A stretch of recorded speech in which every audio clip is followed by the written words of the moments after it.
Today, you will learn to tie a fly that's in my old reliable category of confidence nymphs, the Guide's Choice Hare's Ear.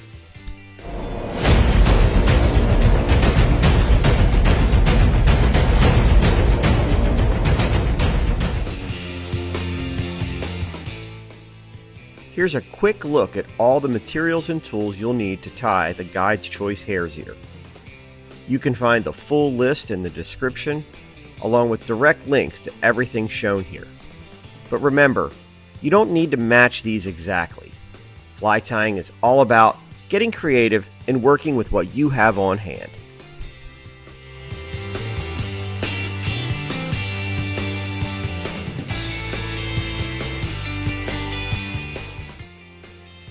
I'm starting with a size 14 Hannock jig hook in the vise, paired with a 3.2mm fulling mill slotted tungsten bead in light metallic pink.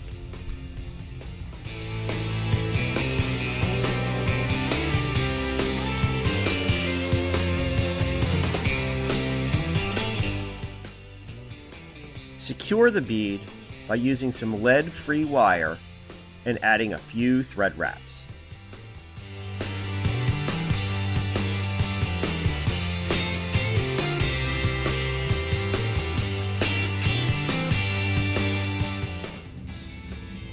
Strip fibers from a partridge feather to form the tail of this fly. The tail is tied in at about the length of the hook shank, giving it just the right proportion for balance in the water. Partridge is a classic material for soft hackle patterns like this because of its natural movement. I'll also use it later to create the collar. Choosing materials like this not only simplifies the tying process, but it also ensures the fly has a cohesive, lifelike profile.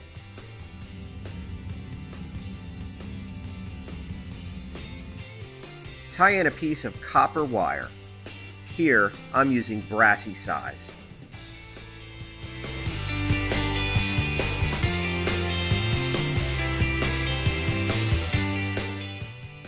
Now it's time to dub the body of the fly.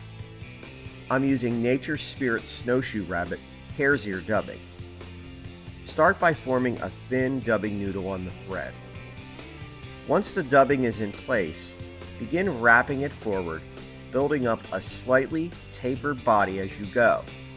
This creates the classic shape of the hare's ear, ending the wraps just behind the bead.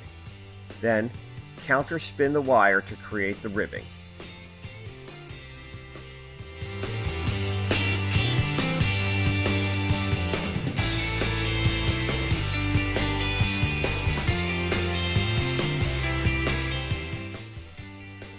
Tie in a piece of flat tinsel for the wing case.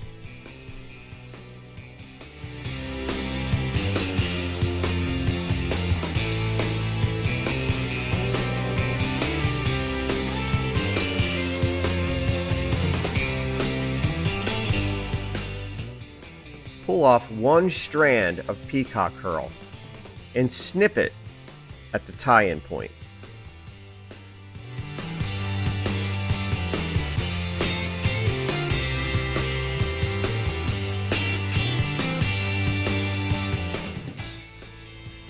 Tie in the peacock curl and wrap it forward to form the thorax. The iridescent contrast between the peacock curl and the hare's ear dubbing is what gives this fly its classic appearance. To add a touch of flash, pull the flat tinsel over the top and secure it to create a wing case, giving the fly just the right amount of shine to catch a fish's attention.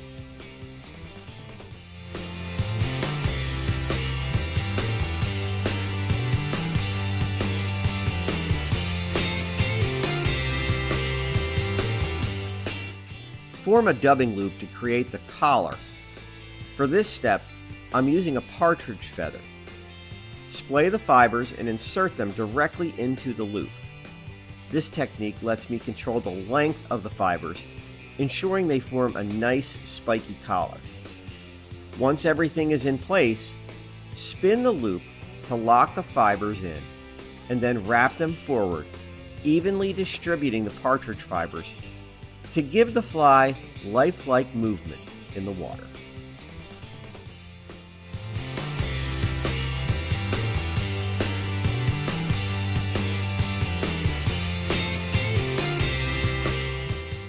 Finish the fly by securing the head with thread wraps and creating a red hotspot.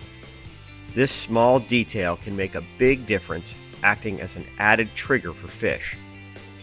Once the thread work is complete, coat the hotspot with UV resin for durability.